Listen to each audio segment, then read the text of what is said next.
1, 2, 3, 4. Muy buenas amigos. 1, 2, 3, 4. Muy buenas queridos amigos. Bienvenidos a este nuevo video en el cual, como habrán visto en la descripción, vamos a estar haciendo la colección de vinilos volumen 10. Voy a tratar de que esta sea la última, así ya terminamos y arrancamos con la colección de CD que me la han venido pidiendo. Así que bueno, vamos a ver, vamos rápido a ello, no vamos a andar. Tranquilo que estoy bien, estoy vivo. Disculpen que tengo un resfrío, que me estoy muriendo, bien, pero bueno, quería hacer el video, no voy a dejar el canal de lado. Bueno, el primero que traemos es para mí, la mejor banda de la década del 80, uno de los discos más importantes de toda la historia, para mí su mejor disco, y una banda que, bueno, no voy a andar dando mucha vuelta. Estamos hablando de The Queen is Dead, un disco del cual ya hablé bastante en la lista de Rate Your Music, pero nunca me voy a cansar de recomendarlo. Uno de los mejores discos de la historia, vuelvo a repetir. Es increíble cómo los Smith tienen tan buenos discos de estudio, los 4 son brillantes, pero aparte, gran parte del material que vale la pena de los Smith está fuera, está en los singles, ¿bien? Entonces es una banda que duró bastante poco, pero tiene una cantidad de material recomendable, disfrutable, que es envidiable, la verdad, verdaderamente. Pero pongo a The Queen is Dead por sobre todo, porque me parece que en este momento llegaron al culmine, al momento exacto en el cual musicalmente, bueno, tocan sublime estos muchachos, pero en The Queen is Dead, John Marr, digamos, la descoce, Morrissey, bueno, componiendo, cantando en su estilo, es maravilloso, es un disco brillante, aparte canción por canción no tiene una sola fisura. Ahí está el tema de Vicar in a Tutu, que es un tema que está bien, no es espectacular, pero está bien, pero le da una variedad al disco. Cada canción cumple su misión de hacer un disco bastante versátil dentro del estilo de los Smith, bien, que no es tan versátil en sí, pero es maravilloso. El próximo vinilo vamos a hablar del que para mí es uno de los mejores solistas de los últimos 30 años, 20 años, 30 años vamos a poner. Y es un artista que no solo no es popular, sino que cuando hablan conocedores de música casi siempre se lo termina dejando de lado. Y no entiendo por qué. A mí me hace acordar mucho a Nick Drake, por ejemplo, por su estilo no tanto compositivo, sino letrístico. Y aparte que tuvieron un final bastante parecido los dos. Estamos hablando de Elliott Smith y For a Basement on a Hill. Siempre me olvido el nombre del título de este disco, que es un gran disco. Creo que es el mejor de Elliott Smith, no es mi favorito, pero es el mejor, sin lugar a dudas. Y es extraño decir esto porque Elliott Smith no produjo este disco. Elliott era un artista que se metía muchísimo en su trabajo, que producía él, que hacía sus canciones él, que tocaba un montón de instrumentos él, pero este disco no llegó a terminarlo, ¿bien? Y supuestamente iba a ser un disco en doble, pero bueno, el destino quiso que no lo terminase y las otras canciones quedaron de afuera porque se metió la familia a seleccionar las canciones y muchas de las que quedaron afuera hablaban sobre la familia de Elliott Smith, ¿bien? Porque era un muchacho con traumas bastante importantes, con mucha depresión y todo lo demás. Pero musicalmente, ¿qué nos encontramos?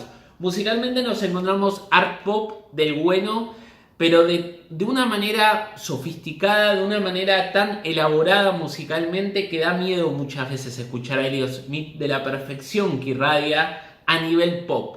¿Bien?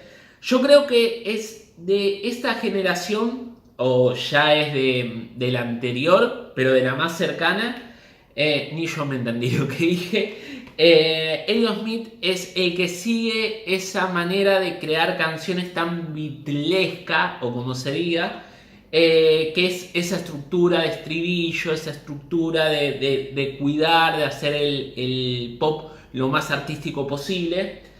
Pero si lo tengo que comparar con uno de los Beatles, sin lugar a dudas, él sería una especie de George Harrison de esta generación. porque sigue su misma estela musical, tienen una manera de tocar la guitarra muy parecida a los dos. Y bueno, este es un discazo impresionante. Recomiendo muchísimo a este artista, me gustaría traerlo más al canal porque hay muchísimo para decir del buen Elliott Smith. Estoy leyendo las canciones que trae y son increíbles, son perfectas. Sí, como todo disco de Elliott Smith, o más que nada te tira un poquito para abajo cuando lo escuchás, porque el muchacho hacía letras bastante depresivas, bastante. Bueno. Bien, voy a ser sincero, es una banda muy grande, pero que yo casi no escuché. Y se dio en una conversación con un compañero de trabajo que yo esta banda nunca la había escuchado porque mucho no me interesaba.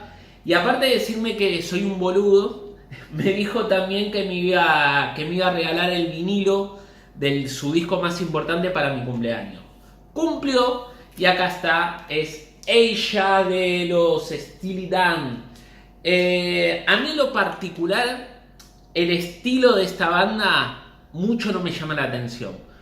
Mucho no me agrada, digamos, pero no es que no me agrade, es que antes de escuchar esto prefiero escuchar a otros artistas, ¿bien? No es por algo personal en sí, sino es una cuestión de gustos. Pero Ella, o Aja, creo que se dice Ella porque en el disco le dicen Ella, es un muy buen disco y eso no lo voy a negar nunca. Tiene una producción impecable, musicalmente es brillante, las canciones compositivamente también tienen una estructura genial, buenísima, y se nota que hay mucho talento detrás de esto. Pero no es el estilo de talento que yo hoy en día quiera escuchar tanto. ¿Me gustó? Sí. Me parece que es para darle tanto bombo porque este disco es reconocido en todo el mundo. También entiendo mucho a la gente que le gusta. Pero yo no lo pondría en un top 100 de mis discos favoritos de la historia, por ejemplo, ¿no? Porque primero lo conocí hace poco y segundo, tal vez el día de mañana crezca con las escuchas y termine haciéndome fanático de Steely Dan. Pero ese mañana está bastante lejano, ¿no? Igual es muy buen disco. Me dijo mi compañero que es bastante rupturista dentro de la carrera de Steely Dan, es medio comercial. Es muy bueno, muy bueno, muy bueno. Bueno, una de mis bandas favoritas, yo conocí esta banda por medio de un foro, de un viejo foro llamado All Together Now, donde tuve unos amigos maravillosos ahí. Algunos debo tener suscrito en el canal. Y bueno, son los grandes culpables de que yo esté tan loco como estoy ahora. Pero una de las cosas que hicieron bien es presentarme muchísimas bandas. Y una de las bandas que me presentaron es esta banda de hermanos que empezaron buscando su rumbo. Son una banda yankee, pero tuvo mucho éxito en Inglaterra y parece más una banda inglesa que yankee, ¿bien? Pero es más, son de principio de la década del 70 y al día de hoy siguen tocando, siguen sacando discos. Y bueno, empezaron haciendo música rock media extraña, después pasaron al glam, donde tuvieron muchísimo éxito, y después medio como que se perdieron y volvieron en este disco donde lo agarró Giorgio Moroder, creo que se dice, soy muy malo diciendo nombres, que es el padre de alguna manera de la música techno, y bueno, hicieron un disco que para mí es brillante, que se llama Number One Heaven, y estamos hablando de Sparks, obviamente. Bueno, ¿qué se puede decir de este disco? Sparks encontró su beta para ese momento de su carrera. Hicieron un disco perfecto. Para mí este disco es perfección pura. Es un disco que lo pones y lo tenés que escuchar completo. Pero aparte Sparks es una banda que nunca va a ser nombrada entre las mejores de la historia, porque no tiene que serlo. Nunca va a ser nombrada dentro de las más importantes o que más hayan influenciado, porque no tiene que serlo. Pero esa es la gracia cuando vos te adentras mucho en la música. Encontrás bandas que sin ser los Beatles, sin ser los Stones, sin ser Pink Floyd, son bandas gigantescas, enormes y que hacen muy buenos trabajos. Y este es uno de ellos. También, bueno, ahí está Propaganda, ahí está Kimono My House. Los últimos discos que han hecho no están para nada mal, pero para nada mal. Y bueno, y este Number One in Heaven es el mejor de la etapa más techno que tuvieron, adentrándose a la década del 80. Este disco me parece que es del año 1979. No recuerdo bien, pero es un discazo. Aparte, esta edición estoy muy contenta, tal vez sea el vinilo que más feliz estoy de tener, porque es una versión en vinilo azul que me trajeron de España, se las voy a mostrar. Y que aparte viene en formato CD también. Vino en los dos formatos. ¿Ven? Acá está el disco, ¿cómo se le dice a esto? Me olvidé la palabra, qué bobo. Bueno, y el disco está en azul. ¿Ven? Es una edición ultra limitada que me trajo un amigo de España que cuando me la consiguió, yo me acuerdo que estaba saltando de alegría. Y bueno, es uno de los discos que más orgulloso estoy de tener. Ahora van a tener que aguantar que lo guarde. Che, quiero que lo saque y después se quejan de que lo guardo. Van a tener que bancar que lo guarde. Pero bueno, vamos a pasar al siguiente mientras hago esto. Uno de los músicos más importantes de mi país, hace poquito hablamos de él porque uno de los discos que estaban en nuevas adquisiciones es de él. Así que, ¿quedó bien esto? Porque esto vale oro. Bueno, no vamos a hacer mucha laraca porque hablamos hace poquito de él. Estamos hablando del Flaco Spinetta y dos de sus discos solistas, para mí dos de los mejores. A 18 minutos del sol, que es un disco de rock progresivo, bastante cercano a lo que es La Máquina de Hacer Pájaros, a lo que es Génesis. Pero esta es una pequeña joyita dentro del catálogo del Flaco que muestra que el mundo del Flaco Spinetta o la carrera del Flaco Spinetta es un océano. Podés encontrar de todo, en todo momento, encontrás canciones que te gustan, pero te terminan gustando más, y otras que no te gustaban y te terminan gustando. Bueno, es bárbaro. Y este es un disco de eso, que está escondido dentro de todo lo que es la gran discografía del Flaco, y cuando le das una oportunidad decís, ¿por qué no se habla tanto de este disco? Es muy bueno. Tiene una canción que se llama Canción para los Días de la Vida, que es de lo más hermoso que ha hecho alguien, un ser humano, con una guitarra. Acá, y maravilloso, en serio. Y acá, bueno, está Kamikaze, que Kamikaze es para muchos el mejor disco solista del Flaco. Yo, si no contamos a Artaud como disco solista, estoy de acuerdo. Y encima es un disco que se hizo, pero Son of Milk está ahí también. El tema de esto es que son canciones que quedaron afuera. De Almendra, de Pescado Rabioso, de su carrera solista. Creo que hay alguna que quedó afuera de este disco también. Y aún así el disco es brutal. Pero brutal e increíble. Muy recomendado. Si no escucharon nada del Flaco, hasta les recomendaría que arranquen acá. Es un disco difícil de escuchar, pero concentra muy bien lo que es la genialidad del Flaco. Desde lo compositivo, desde la poesía que el Flaco tenía, desde todo, desde el sonido, todo. Y aparte, esta versión remasterizada se escucha bastante bien. Por no decir excelentemente bien. Bueno. Oh, papá, lo que viene ahora. Una de mis bandas favoritas de toda la historia. Esto sí que los meto entre mis 10 favoritos de toda la historia. Tuvieron una época, los 4 primeros discos de estos muchachos, que acá tengo 3 de ellos. Los 4 primeros discos de estos muchachos son de lo mejor que ha hecho cualquier artista en cualquier momento. En ese momento estaban a la altura de los Beatles, a la altura de los Stones, a la altura de David Bowie. Pero digamos que su líder principal como que se quemó muy pronto. Siguió haciendo muy buen material, tiene grandes discos, no tan grandes, pero tiene buenos discos solistas, y siguieron haciendo buenos discos dentro de la banda. pero en los 4 primeros discos mostró una genialidad abrumadora y en un estilo como la New Wave que había explotado de tal manera, y ellos son muy responsables de eso también, ¿no? Estoy hablando de los Talking Head y estoy hablando de esta maravilla y esta maravilla. Qué discazos impresionantes, por Dios, qué buena banda. David Byrne en esa época estaba a la altura de David Bowie para mí, fácil. A la altura de John Lennon, a la altura de Paul McCartney, de Freddie Mercury, de Keith Richards, de quien sea, de Bob Dylan, de lo que ustedes quieran.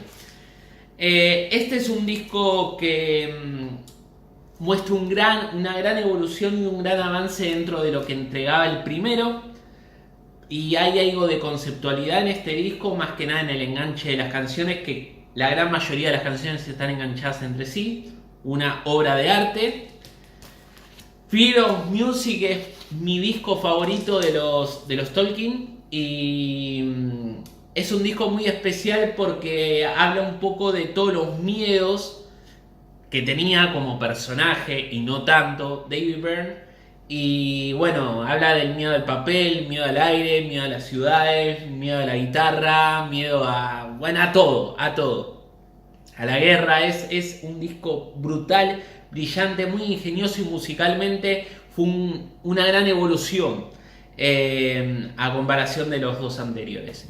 Y este es su disco más representativo, y en el disco que todo el mundo tiene que empezar a escuchar para conocer a los Talking Heads, pero al mismo tiempo este disco tiene un problemita para mí, que sacando las primeras 4 o 5 canciones, después el resto no está a la altura. Bien, ya muestra una decaída ahí.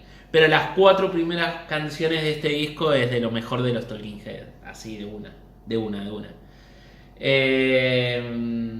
Bueno, ¿qué más decir de esta banda? No quiero que se me caiga la baba y manchar los vinilos. Por eso no quiero seguir hablando de ellos. Brutales. Como banda, Talking Head también es brutal. Algún día voy a hacer algún video hablando de ellos, porque el que no lo conozca se está perdiendo una de las grandes bandas de toda la historia. Grandes. Permiso,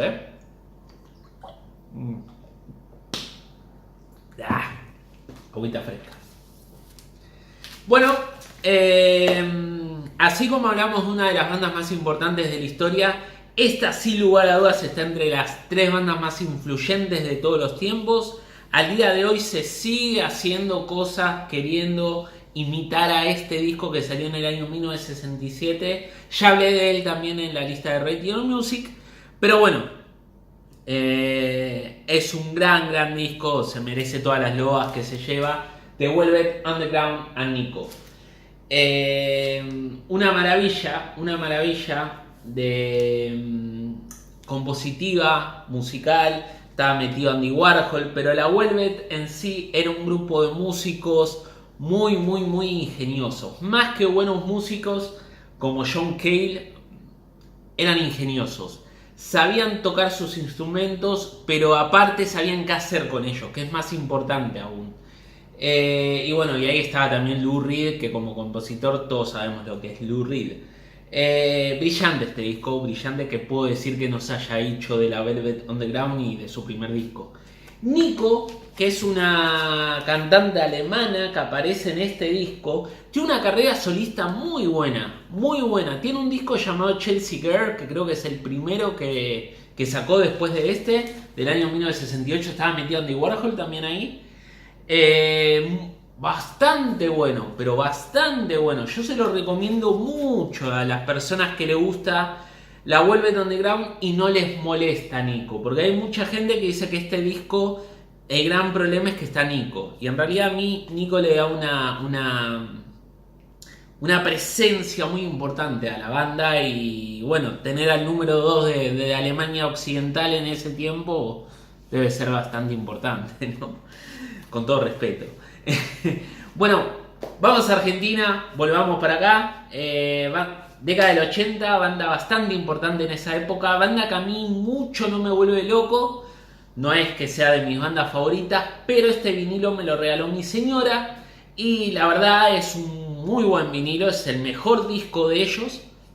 Estoy hablando de Virus, estoy hablando de Locura, ¿bien? Es mi disco favorito de Virus, ¿sí? No sé cómo le pegó para regalarme este, pero es un gran disco, es como una especie de grandes éxitos de Virus. Acá están las grandes canciones sacando imágenes paganas, paganas, sí se dice así creo, y algún que otro hit, después casi todos están acá, bien.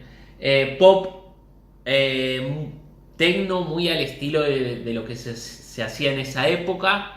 Y bueno, Virus es una banda que, vuelvo a repetir, conmigo no conecta mucho. Moura a mí me parece un genio, eso no hay discusión. El Moura que se murió, no el que sigue. El que sigue me parece bastante pelele.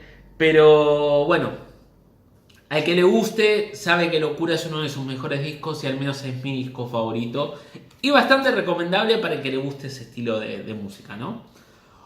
Fue uno de los grandes otra vez. Disculpen que me repito, pero si yo compro un vinilo es porque me gusta mucho el artista, ¿bien? Y en este sentido, este artista a mí me vuelve loco. Me vuelve loco y no lo escuché tanto como me gustaría, porque hay que estar de cierto humor para escuchar a este muchachito. Pero cuando estás de humor y lo escuchás, puede ser lo mejor que escuches en tu vida, ¿bien? Y este disco en particular, que muchos lo vanaglorean, pero nadie lo pone como el favorito. Yo me lo compré porque es mi favorito de este muchacho. Y estamos hablando de Tom Waits y su disco. No me pidan que nombre este disco porque es Strong Beach, Strong Bones. Creo que se dice así. El primer disco que saca Tom Waits con el sello Island, que es cuando deja de ser un cantante croner de bar, de piano y con el whisky en la mano y termina haciendo bizarriadas impresionantes. Y me parece que este disco es el momento justo en el cual se transforma. Todavía tiene esa solemnidad de cantante croner, se podría decir. No sé si croner, pero sí cantante de bar, borracho. Y hace un trabajo impecable y mezcla eso con lo que iba a venir después en discos como Rain Dogs y demás. Muy buen disco. Muy buen disco conceptual que cuenta una historia que yo mucho no entiendo, pero musicalmente es de no creer este disco. Es de no creer. Es una muy buena introducción para lo que es el mundo de Tom Waits y se lo recomiendo muchísimo a todo el mundo. A todo el mundo. Este es un disco que sí recomiendo con muchas ansias. También recomiendo Rain Dogs si quieren empezar a escuchar Rain Dogs, que es el disco más representativo de él, no hay ningún problema y hasta tal vez sea mejor que este, pero yo prefiero a este. Bueno, ahora vamos a hablar de una banda que tiene un estilo muy particular. A mí me gusta mucho el estilo de esta banda, me gusta mucho el sentido del humor en la música. Pero no cuando se lo lleva al extremismo de la parodia, de cargar a otros artistas, sino cuando se hace sentido del humor desde lo mordaz y desde musicalmente, estructurando musicalmente la comedia. Y esto que tengo acá en la mano, When de Mollusk, es sin duda el mejor disco de When, pero al mismo tiempo uno de los ejemplares perfectos de cómo se tiene que hacer el humor en la música al día de hoy. Un disco que salió creo que el mismo año de OK Computer, en el 97. Y digo esto porque son dos maneras diferentes de hacer música en esa época, ¿no? OK Computer era no me sale la palabra ahora. Era como muy grande, ¿no? Era como una idea muy que criticaba todo, que era muy serio, muy metido ahí de lleno dentro de la crítica social, había mucha, no me sale la palabra, pero con When digamos que con The Mollusk es todo lo contrario, ¿bien? Es todo lo contrario, es tomarse a joda todo y musicalmente hacer arreglos de esa manera, ¿no? Y acá podés encontrar temazos increíbles, brillantes como Mutilated Sleeps, que tiene algo que ver con la portada, y había otro tema, Cold Blows the Wind, que es una balada que es increíble, casi todo el disco es increíble. El problema de este disco, el problema de este vinilo es que es un solo vinilo para un disco muy largo y se termina escuchando mal, porque no hay espacio entre los surcos. Pero bueno, Tampoco me arrepiento de tenerlo porque no lo tengo en CD y tenía ganas de tenerlo original, ¿no? Bueno, uno de los grandes otra vez, pero de verdad, uno de los grandes. El padre de muchísimos artistas que supuestamente son ultra importantes, pero si no hubiera nacido este muchacho de poca visión, Michael Jackson, Madonna, todo eso no hubiera existido en absoluto. Y acá tengo el mejor disco de él, el disco más largo, que fue todo un tema hacerlo. Bueno, estamos hablando del genial Stevie Wonder y su Song of the Key of Life. Me había olvidado el nombre de este disco. Ustedes pueden creer, hace mucho que no lo escucho, debo ser sincero, hace mucho que no escucho a Wonder y hace mucho que no escucho este disco.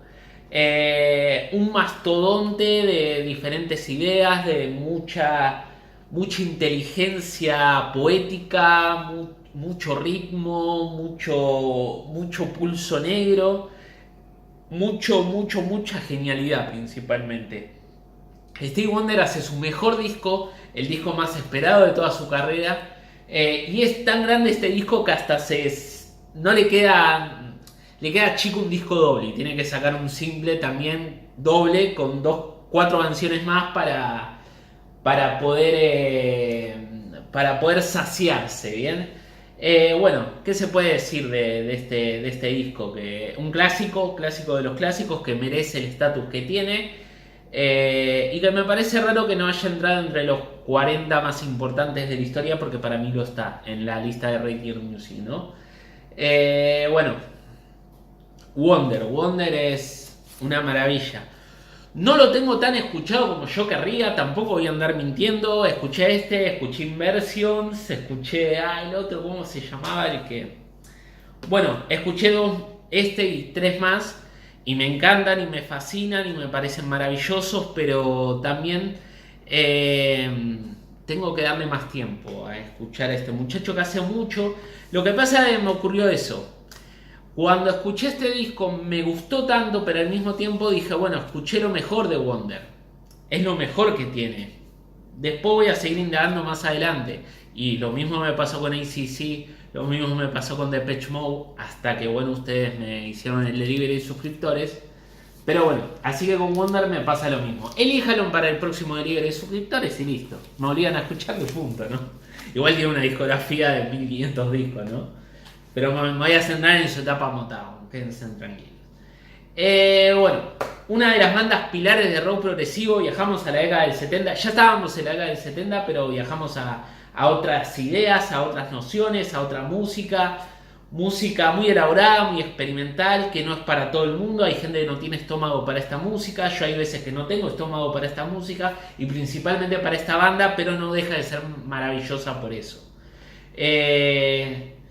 Una de mis bandas pilares de rock progresivo, a mí me gusta más esta que su clásico rival, que es Genesis, y estamos hablando de Yes y su The Yes Album, el disco más popero de Yes, siendo muy ultra complicado, pero popero a full. Para mí el disco que marca cuando se estaba por ir a la mierda Yes, pero sigue siendo popero y sigue siendo muy bueno, como es Fragile, muy bueno. Son ediciones viejas, son ediciones argentinas, creo que son argentinas, porque estas me las regalaron, ¿bien? Y se escuchan muy bien, se escuchan de puta madre, la verdad. Muy buenos discos. Y después el que es para mí su mejor disco y lo que es el punto y final de la parte brillante de Yes antes de que se miren su propio ombligo y saquen discos ultra pasados de rosca. Estamos hablando de Close to the Edge, uno de los mejores discos de rock progresivo, uno de los mejores discos de la historia y uno de esos discos que exigen un respeto.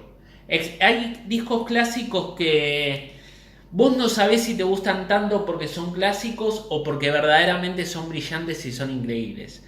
Me parece que en este caso pasa un poquito de decir me gusta muchísimo, pero también lo tuve que escuchar muchísimo para que me guste muchísimo, porque tiene un estatus que es muchísimo, no es muy alto, ya el muchísimo que daba además, es muy alto, entonces al ser tan alto también hizo un plus para que me termine gustando, ¿no? Cosa que con otros discos no pasa.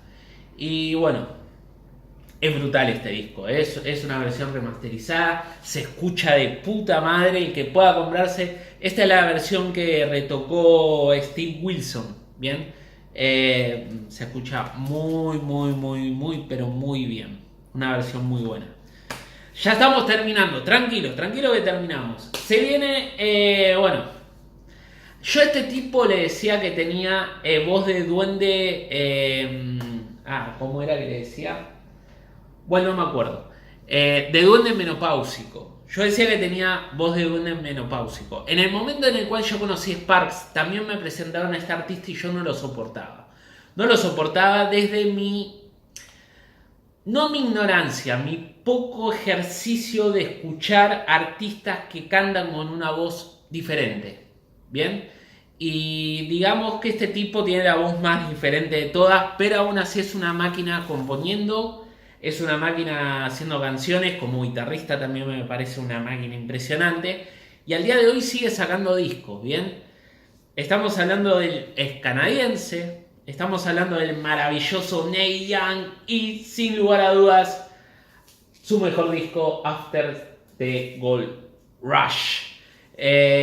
Su mejor disco para mí, lejos, los que tienen las mejores canciones como Southern Man, como Don't Let It Bring Me Down, que para mí es el mejor tema de todos los que hizo. Y bueno, es un disco que es la quinta esencialidad, creo que lo dije bien, perfecto de lo que es Neil Young, de lo que te tenés que encontrar en un disco de Neil Young. Buenas melodías, muy buena letra, muy buena música, muy bien producido, y un cantante que no es para todo el mundo, pero cuando te empieza a gustar, porque al día de hoy a mí me gusta como canta Neil Young, te vuelve loco. Es una cosa impresionante, y este disco es algo impresionante. Muy buen disco para empezar a escuchar a este muchacho, ¿bien? Muy buen disco. Y tiene una seguidilla de discos Neil Young que es aterradora, ¿bien? Es impresionante. Tiene una carrera maravillosa. Y hablando de carreras largas, muchos discos muy buenos y de un artista y un muy buen guitarrista, todo lo que dije, potencienlo. Póngale por 2 o por 3 mejor. Hasta por 4 podría ser. Porque vamos a hablar de un tipo que es, si no es mi solista favorito, uno de mis solistas favoritos pega en el palo. Estamos hablando de uno de mis guitarristas favoritos de todos los tiempos, más versátiles, pero más que tener mucha técnica, que la tenía, era un monstruo, le sacaba unos sonidos espectaculares a la guitarra, que eso era lo que más me gustaba de él. Como en las canciones, sí la guitarra de este señor, y bueno, eran composiciones de él, ¿no? Pero sin ese elemento, como las canciones muchas veces no decían nada. Estamos hablando del gran Frank Zappa y de los Modern Invention con su disco We're Only in It for the Money. Solo lo hacemos por dinero, creo que quiere decir esta especie de burla al Sgt. Pepper. Burla que en realidad no era para los Beatles, sino para todo el movimiento hippie del cual Frank Zappa se cagó mil y una vez, en las drogas y en todo lo demás. Y bueno, Frank Zappa es un artista brillante, increíble. Este es uno de los mejores discos de toda su carrera. No me animo a decir cuál es su mejor disco porque la verdad no lo sé, porque no los he escuchado todos. Sí he escuchado Hot Rats, sí he escuchado el primero, Freak Out, sí he escuchado el del sofá, que no recuerdo ahora el nombre. He escuchado muchísimos discos de él, pero bueno, este es brillante, increíble y me encanta. Me encanta el sentido del humor, lo que dijimos con Gwen, bueno, acá se potencia completamente. Hay mucho sentido del humor, hay mucha experimentación. El gran problema de este disco es su último tema. Su último tema sobra de la manera que está mostrado, tan largo, tan longevo, porque no es una pesadilla escuchar ese tema. Pero es más, podría decir que es Revolution 9 de los Beatles, hecho un año antes. No, son de la misma época. Bueno, no importa, solo dos temas malísimos. Así que este disco es brillante, brutal e increíble, lo recomiendo muchísimo. Bueno, muy buen disco. Y bueno, Frank Zappa tiene una discografía absolutely free. Tiene discos muy buenos, pero entiendo que no es para todo el mundo. Frank Zappa es todo lo contrario a eso, ¿bien? Es para muy poquitos. Pero como guitarrista era una bestia increíble, como compositor tenía una genialidad abrumadora. El último disco de la colección. El último disco de la colección es de una banda que no pudo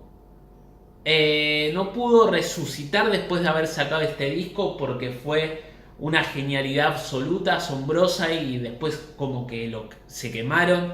Pasó un poco con My Bloody Valentine, lo que habíamos hablado la otra vez, pero un disco pop perfecto. Hay muy pocos discos pop tan perfectos como este, de la década del año 1968. No sé qué más decir. Los maravillosos Zombies con Odyssey and Oracle.